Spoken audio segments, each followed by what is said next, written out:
नमस्कार, स्वागत है आप सभी का। मैं हूं आपके साथ रेशु त्यागी। मुद्दा देख रहे हैं आप। सियासत के गलियारों की अगर बात करें तो सियासत का जो पूरा रास्ता है, दिल्ली दरबार का जो रास्ता है, वो यूपी से होकर गुजरता है, जिसमें क्योंकि यूपी की 80 लोकसभा सीटें हैं और 80 लोकसभा सीटों का एक बड़ा रणनीतिक महत्व है। अब यूपी की 80 में से 27 पर सपा ने अपने उम्मीदवारों के नाम का ऐलान कर दिया है। साथ ही इससे ये भी साफ हो गया है कि अब यूपी में विपक्षी गठबंधन टूट गया है। पहले आरएलडी ने सपा का साथ छोड़ा, अब सपा ने कांग्रेस से अपना हाथ छुड़ा लिया है। सीट शेयरिंग पर पेच फंसने के बाद अब तय हो गया है कि एनडीए से मुकाबले के लिए कांग्रेस और सपा अपने दम पर ताल ठोकेगी। अब समाजवादी पार्टी जिस तरह से सपा कांग्रेस से यहां पर दूरी बना रही है, उसे समझना जरूरी है कि उत्तर प्रदेश में आखिर सपा की रणनीति क्या कुछ है।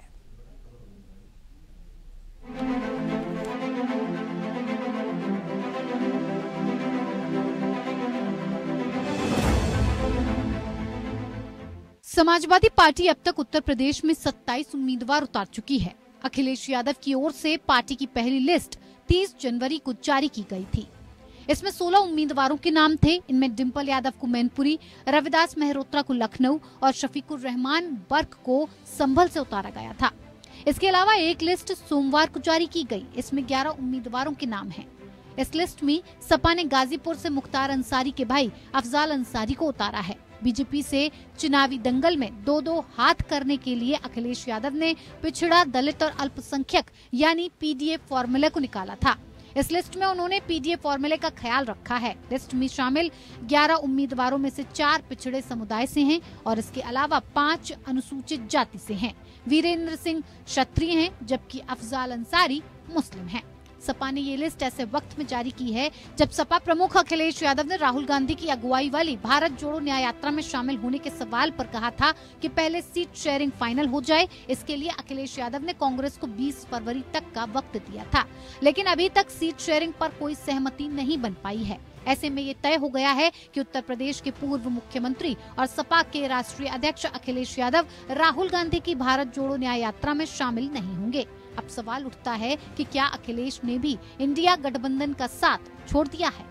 लिस्ट सामने आने के बाद ये भी साफ हो गया है कि समाजवादी पार्टी और कांग्रेस के बीच सीट शेयरिंग को लेकर फंसा हुआ पेच सुलझ नहीं पाया है। अखिलेश यादव ने इस लिस्ट में कई ऐसी सीटों पर उम्मीदवारों के नामों का ऐलान किया है जिन पर कांग्रेस चुनाव लड़ना चाहती थी।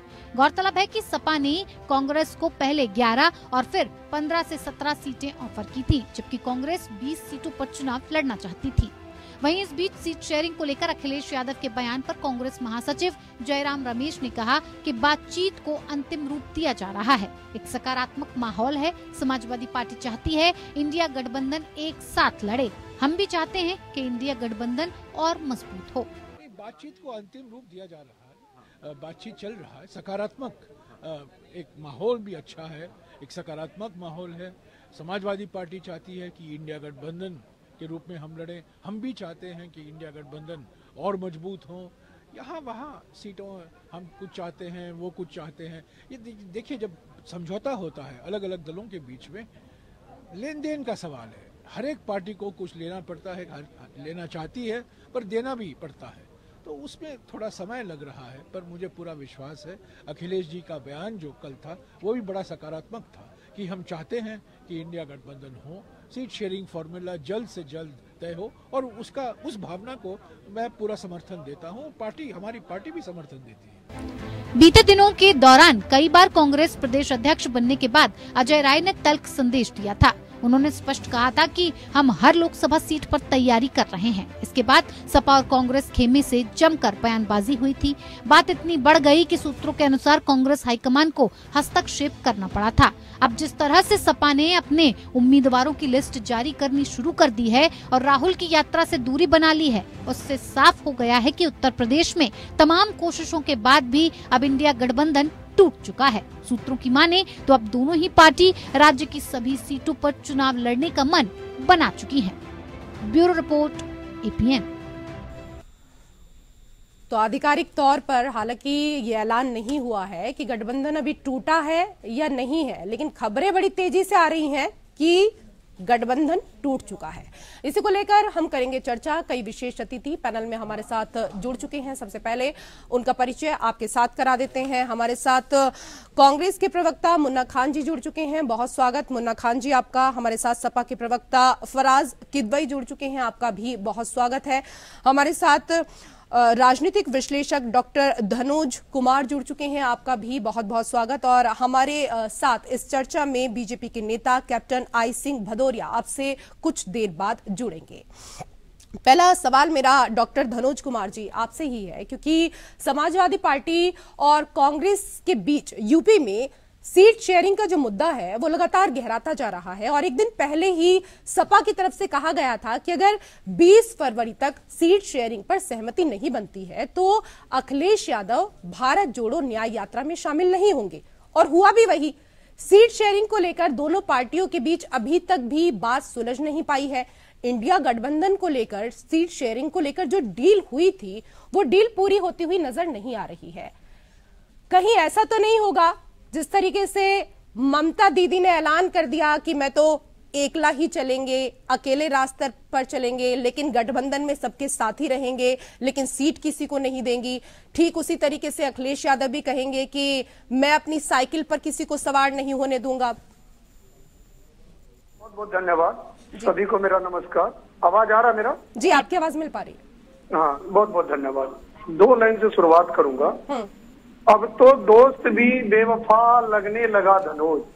अब तो दोस्त भी बेवफा लगने लगा धनोज। पार्टी के पदाधिकारी तो कहते थे, अब सब लोग कहने लगा। पार्टी के पदाधिकारी तो कहते थे, अब लोग भी कहने लगा। देखिए, अखिलेश यादव का भरोसा विश्वास टूट गया, जो कि सबसे भरोसेमंद आरएलडी के चीफ, जिनको राज्यसभा भेजा था, वो व्यक्ति एन वक्त पर उनका साथ छोड़ दिया। ऐसे में कांग्रेस पार्टी जिनसे वार्ता हो रही है, क्योंकि बिहार से जो हवा निकली थी उस हवा का रुख बदल गया, क्योंकि जो हवा निकली थी नीतीश कुमार वो भी बदल गए, जो लोक दल वाले वो भी बदल गए। ऐसे में अखिलेश यादव फूक फूक कर कदम रख रहे हैं। क्योंकि राहुल गांधी न्याय यात्रा में निकल रहे हैं, कांग्रेस देख रहे उससे क्या भूमिका हो रही है, क्या वो सफल होंगे, सफलता के बाद क्या स्थिति हो सकती है, उसके बाद वो कोई फैसला लेंगे। ऐसे में चुनावी समय है, 90 दिन से कम ही रह गया है, और अखिलेश यादव भी अनुभव आदमी है। और आप देखिए जिस तरह से सेकेंड लिस्ट जारी कर दिया, संदेश दे दिया है कांग्रेस पार्टी को भी कि आप जल्दी करो, क्योंकि हम जल्दी में है, क्योंकि मुख्य विपक्षी पार्टी है 80 लोकसभा सीट वाले प्रदेश में।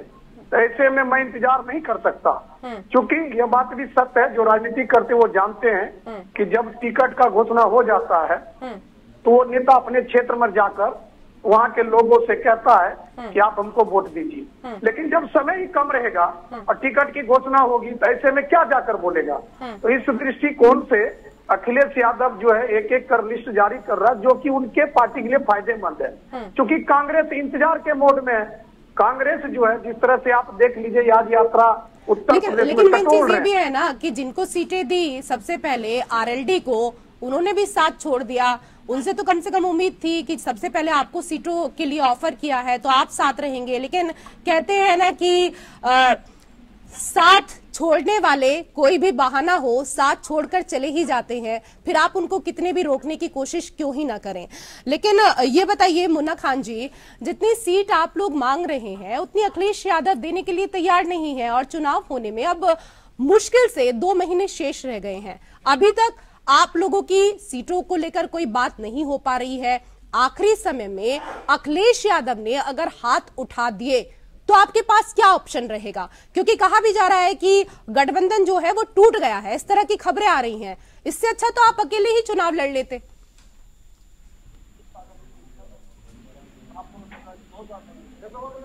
मुन्ना खान जी, आवाज मिल रही है आपको? मुन्ना खान जी, आवाज मिल पा रही है आपको? चलिए, लगता है मुन्ना खान जी को आवाज नहीं मिल पा रही है, उनके पास हम जाएंगे। लेकिन फराज किदवई जी, आप ये बताइए कि लिस्ट सामने आने के बाद ये भी साफ हो गया कि समाजवादी पार्टी और कांग्रेस के बीच सीट शेयरिंग को लेकर फंसा पेच सुलझ नहीं पाया है। अखिलेश यादव ने लिस्ट में कई ऐसी सीटों पर उम्मीदवारों के नामों का ऐलान किया जिन पर कांग्रेस चुनाव लड़ना चाहती थी, और अब गठबंधन के टूटने की खबरें भी मिल रही हैं। क्या अकेले ही साइकिल पर सवार होकर निकलेंगे आप उत्तर प्रदेश में?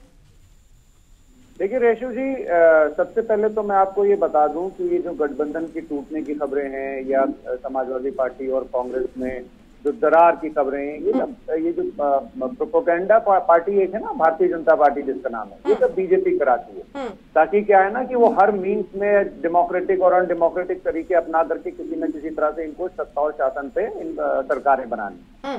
देखिए, आदरणीय अखिलेश यादव जी जो हमारे राष्ट्रीय अध्यक्ष जी हैं, उन्होंने क्यों कहा कि सीट शेयरिंग जल्दी से जल्दी हो जानी चाहिए, क्योंकि अब इलेक्शन जो है, इलेक्शन में 2 महीने बचे हुए हैं, तो सीट शेयरिंग कोई मई जून में थोड़ी नहीं होगी। सीट शेयरिंग तो अब इमीडिएटली करके हम लोगों को मैदान में होना चाहिए। हालांकि मैं आपको ये क्लियर कर दूं कि समाजवादी पार्टी जो है वो 80 की 80 सीटों पर अपनी लोकसभा चुनाव की तैयारी कर रही है। हमारा जो संगठन है वो 80 की 80 सीटों पर लगा हुआ है। मतलब और रायबरेली आप कांग्रेस को सीट देने के मूड में बिल्कुल नहीं है? नहीं रेशु जी, आप मेरी पूरा स्टेटमेंट कंप्लीट होना चाहिए। और कांग्रेस को जो भी हम सीटें देंगे वो 15 होंगी कि 20 होंगी कि 22 होंगी, ये हमारे राष्ट्रीय अध्यक्ष और कांग्रेस की टॉप लीडरशिप तय कर लेगी। लेकिन जो हमारी 80 सीटों की तैयारी चल रही है, उस तैयारी का फायदा कांग्रेस जहां पे लड़ेगी चुनाव, उसको डायरेक्टली या इनडायरेक्टली मिलेगा ही। तो आइडिया ये है कि, और दूसरी बात देखिए, सबसे इंपॉर्टेंट बात ये है कि गठबंधन धर्म में क्या होता है कि आपको हमेशा बड़ा दिल दिखाना पड़ता है। आप देखिए कि जब 2017 में कांग्रेस के साथ समाजवादी पार्टी इलेक्शन लड़ी, तो हम छोटे भाई होते हुए भी हमने बड़ा दिल दिखाया और समाजवादी पार्टी ने कांग्रेस को 110 से ज्यादा सीटें मिला और हम लोगों का गठबंधन बहुत मजबूती से लड़ा। हालांकि अनफॉर्चुनेटली हमारी सरकार नहीं बन पाई, भारतीय जनता पार्टी की सरकार बन गई, पर ठीक है, जनता का, ठीक है, आपकी सरकार नहीं बनी, लेकिन कांग्रेस को केवल 1 सीट मिली। तो कहीं ऐसा तो नहीं है कि आप लोगों के मन में ये भी विचार आ रहा हो कि हम अगर कांग्रेस को सीटें दे भी देंगे तो चुनौती तो कांग्रेस के सामने होगी ना उन सीटों को निकालने की, इसलिए ज्यादा सीटें नहीं दे रहे हैं? जी, कांग्रेस के सामने बिल्कुल चुनौती होगी। और आप ये भी देख रही होंगी कि कांग्रेस के जो राष्ट्रीय नेता हैं राहुल गांधी जी, वो पूरब से लेकर पश्चिम तक और उत्तर से लेकर के दक्षिण तक भारत जोड़ो यात्रा उन्होंने निकाली, फिर भारत न्याय यात्रा निकाल रहे हैं। तो कहीं ना कहीं कांग्रेस का संगठन और उनके नेता लोग भी जमीन पर उतर करके काम कर रहे हैं। तो म्यूचुअली बेनिफिशियल ये अलायंस है। कांग्रेस जो तैयारियां कर रही है उसका फायदा समाजवादी पार्टी को मिलेगा, और समाजवादी पार्टी जो तैयारियां कर रही है उसका फायदा कांग्रेस पार्टी को मिलेगा। मैं आपसे ये कह रहा था कि देखिए, गठबंधन धर्म निभाना इतना आसान नहीं होता है, इसके लिए बहुत बड़ा जिगर चाहिए। 2019 में हमने एक अच्छे भतीजे बनते हुए हमने अपनी बुआ को आधे से ज्यादा सीटें लड़ने के लिए 2017 में मैंने अपना और कांग्रेस साहब को जिक्र किया।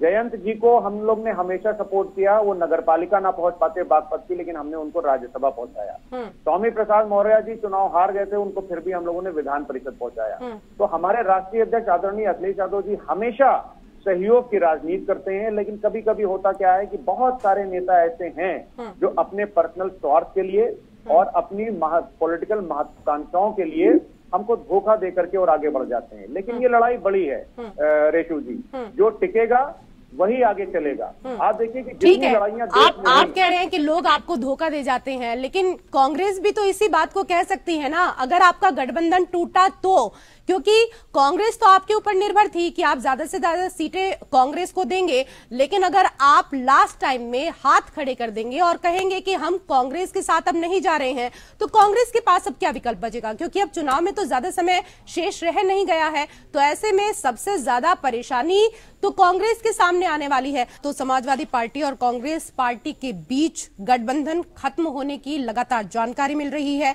राहुल गांधी की न्याय यात्रा के बीच ये खबर सामने आ रही है। कहा जा रहा है कि यूपी में सीटों के बंटवारे को लेकर दोनों दलों के बीच बातचीत ट्रैक पर नहीं आ पा रही थी, और इसी को लेकर कर रहे हैं चर्चा कई विशेष अतिथि पैनल में लगातार हमारे साथ जुड़े हुए हैं।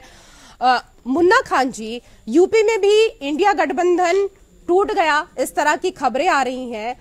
एक तो सवाल आपसे ये कि अगर ऐसा है तो ये गठबंधन बना ही क्यों था, और सर ये भी बताइए कि क्या वजह है कि न्याय यात्रा से पहले आपके साथी छिटक जा रहे हैं? देखिए, सबसे बड़ा सवाल है, बहुत ताज्जुब की बात है कि जितनी परेशानी, जितनी टेंशन कांग्रेस पार्टी और समाजवादी पार्टी को नहीं है, उससे ज्यादा टेंशन कहीं न कहीं आज मीडिया को है। तो मीडिया बताए कि सर मीडिया को क्यों टेंशन होगी, मीडिया को क्यों चिंता होगी? हमारा काम है खबरें बताना। अगर गठबंधन टूटता है तो भी हम बताते हैं, आपका गठबंधन बनता है तो भी हम बताते हैं। हमारा काम है खबरों को पेश करना। हमें क्यों चिंता होगी सर? हमें चिंता नहीं होगी। अगर गठबंधन टूटता है तो चिंता करने की आपको आवश्यकता है। मीडिया वाले चुनाव लड़ने नहीं जा रहे हैं, चुनाव लड़ने आप लोग जा रहे हैं। गठबंधन आपका टूटेगा, 80 सीटों पर यूपी में आपको चुनाव लड़ना है, मीडिया वालों को नहीं लड़ना है सर। मीडिया वालों को थोड़ी ना चुनाव लड़ना है। आपसे सिंपल सा सवाल पूछा जाता है, आप लोग क्यों इतना परेशान हो जाते हैं, क्यों इतना हताश हो जाते हैं, क्यों इतना निराश हो जाते हैं, इतना पैनिक क्यों हो जाते हैं सर? नहीं, आप सुन तो ले, मैं उत्तर प्रदेश में भारतीय जनता पार्टी के सीट बंटवारे हो गए, ये पूछ रहा हूँ। क्या अपना दल, आरएलडी, लोकतांत्रिक जनशक्ति, जदयू, ये सभी के सीट बंटवारे हो गए भारतीय जनता पार्टी में? अरे कमाल का कोहराम मचा रखा है। अरे कांग्रेस की नैया कौन लगा गया पार, सभी गठबंधन हो गए फरार। अरे भाई, कोई गठबंधन फरार नहीं है। ये न्यूज वालों को 2024 के बाद फरार होना पड़ेगा। वो सोच रहे जितने दलाल मीडिया लोग है, मोदी मीडिया सर, अगर न्यूज वालों को, मीडिया वालों को कोसने से अगर आपकी सीटें बढ़ जाती हैं तो सर आप कोस लीजिए। एक सीट पर आप सिमट कर रह गए उत्तर प्रदेश में, उसके बाद भी इस तरह की भाषा का आप इस्तेमाल करते हैं। यही कारण है सर कि जनता आपको नकार रही है और उसको आप स्वीकारने के लिए तैयार नहीं है। अगर आप अपनी हार को स्वीकारें, उससे कुछ सीखें, आगे बढ़े, तो हो सकता है आपका कुछ कल्याण हो जाए, हो सकता है आपका कुछ उद्धार हो जाए। खैर, कैप्टन आई सिंह भदौरिया जी भी हमारे साथ जुड़े हुए हैं। कैप्टन साहब, गठबंधन टूटने की खबरें आ रही हैं उत्तर प्रदेश में भी, इस पर आपकी प्रतिक्रिया पहले तो। देखिए, आज समस्या ये है कि क्या है, अब गलतियों में काम नहीं।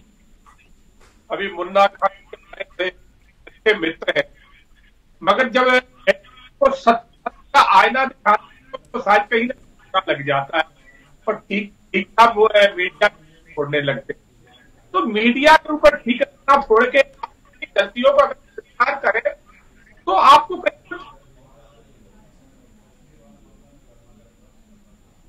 और वो भी सीट आपकी एक सीट है, वो भी छोड़ दी है क्योंकि उनको हार का डर सताने लगा कि अब की बार वो सोनिया गांधी की रायबरेली से ना हार जाए, इसलिए वो राज्यसभा से कहीं। तो आपको सच्चाई में तो आपको आना पड़ेगा क्योंकि कांग्रेस का इस तरह से खिलाफ दिन पर गिरता जा रहा है। आज कांग्रेस की कोई भी साथी तो छोड़ो, साथी तो है ही नहीं, ये अपने नेता छोड़ रहे हैं, डेली 2-4 विकेट गिर रहे हैं। तो कांग्रेस बची नहीं है। कुछ समय मैं वापस से आऊंगी कैप्टन आई सिंह जी, आपकी आवाज हमारे पास थोड़ा ब्रेक होकर आ रही है, मैं वापस आपके पास आऊंगी। शायद कुछ तकनीकी समस्या है, उसको दिखवा लेते हैं तब तक।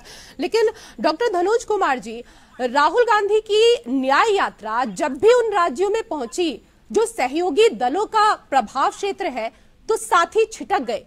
कांग्रेस को यदि सहयोगियों के साथ लड़ना है तो वहां निजी वोट बैंक मजबूत करने पर जोर क्यों दे रहे हैं जहां सहयोगी मजबूत हैं? ये तो बहुत स्वार्थपूर्ण योजना है कांग्रेस की।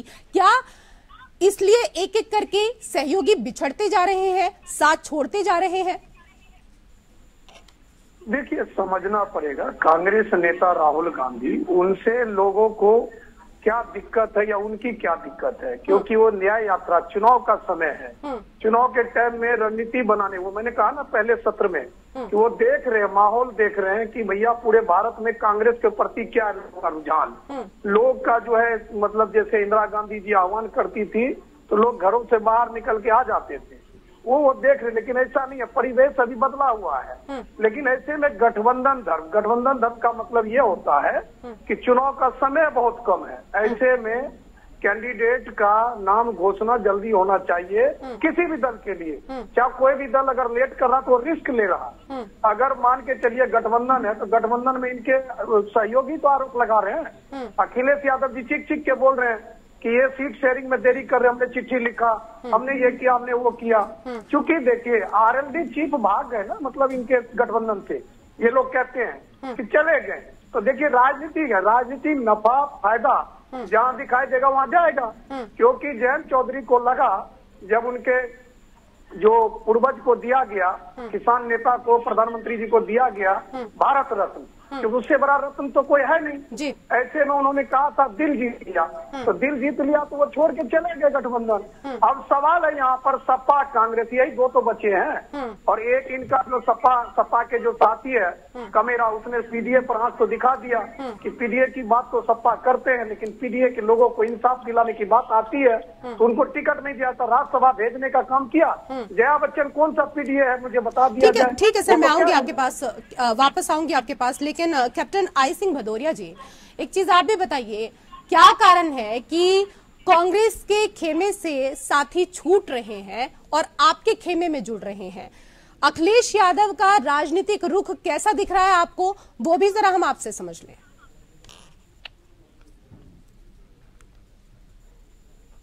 सर आवाज मिल पा रही है? आपने हमसे पूछा जी कैप्टन आई सिंह जी।